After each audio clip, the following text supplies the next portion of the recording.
একজন মানুষ পরিবেশের সঙ্গে খাপ খাইয়ে যে পরিবর্তন হয়ে যায় তা ক্রিস্টিয়ানো রোনালদোকে দেখলেই বোঝা যায়। সৌদিতে খেলতে যাওয়ার পর নিয়মিত সালাম দেওয়া, বিসমিল্লাহ কিংবা ইনশাআল্লাহ বলা। সর্বশেষ খবর হচ্ছে গত বছর নাকি রোজাও রেখেছিলেন এই ফুটবলার, যা শুনে আপনি খানিকটা অবাক হলেও এটাই কিন্তু সত্য। এমনকি মুসলিম না হয়েও রোজা রেখে তিনি খেলেও ছিলেন। আর এমনটাই দাবি করলেন রোনালদোর বর্তমান ক্লাব আল নাসেরের সাবেক ফুটবলার সায়া সারাহিলি। সৌদি আরবে সময়টা শুধু মাঠের পারফরমেন্সে সীমাবদ্ধ রাখেননি একজন ক্রিস্টিয়ানো রোনালদো, স্থানীয় সংস্কৃতির প্রতিও তিনি দেখিয়েছেন কৌতূহল ও সম্মান। সৌদি কালচারের সঙ্গে খাপ খাইয়ে রোনালদোর গায়ে দেখা যায় সাদা জুব্বা অংশ নেন দেশটির সাংস্কৃতিক বিভিন্ন অনুষ্ঠানে, যাতে এই পর্তুগিজ ফুটবলারকে দেখে মনে হয় তিনি বড় হয়েছেন এই দেশেই। এতটাই স্থানীয় কালচারের সঙ্গে তিনি মিশে গিয়েছেন। আর সেই পরিবেশের সঙ্গে বছরখানেক ধরে থাকা রোনালদোই কিনা মুসলিম ফুটবলারদের সঙ্গে একই সঙ্গে রোজাও রেখেছেন।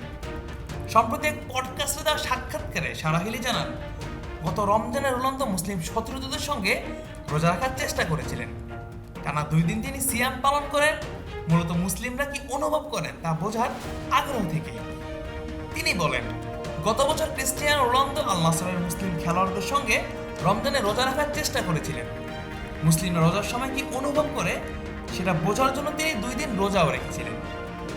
আর সারাহিলির এমন দাবি যে মিথ্যা নয়, তা খোঁজ নিয়ে খবর ছাপিয়েছে ওয়ান ফুটবল ট্রিবিউনের মতো প্রখ্যাত স্পোর্টস গণমাধ্যমগুলো। এমনকি প্রকাশিত হয়েছে সেই পডকাস্টের ভিডিওর ফুটেজও।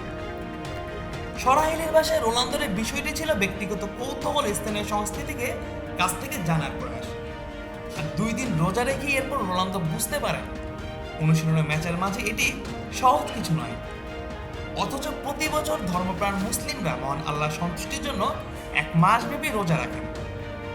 উক্ত পডকাস্টে সারাহিলি আরো ব্যাখ্যা করেন, আরব খেলোয়াড়রা ছোটবেলা থেকে রমজানের রুটিনে অভ্যস্ত, তাই ম্যাচ অনুসরণের সঙ্গে মানিয়ে নেওয়া তাদের জন্য তুলনামূলক সহজ কাজ। তবে বিদেশি খেলোয়াড়দের ক্ষেত্রে শুরুর চ্যালেঞ্জটা বেশি হলেও খাবার, ঘুম ও দৈনন্দিন অভ্যাসে বড় পরিবর্তন আসে। যদিও সৌদি প্রো লিগে রমজান ঘিরে সূচিতে কিছুটা নমনীয়তা থাকে, অনুশীলনের সময় ও ম্যাচে কি অফ এমনভাবে নির্ধারণ করা হয় যাতে রোজাদার খেলোয়াড়রা স্বস্তিতে থাকতে পারে। তবে রোনালদোর এই পদক্ষেপকে ক্লাবের ভিতরেও ইতিবাচক হিসেবে দেখা হয়েছিল।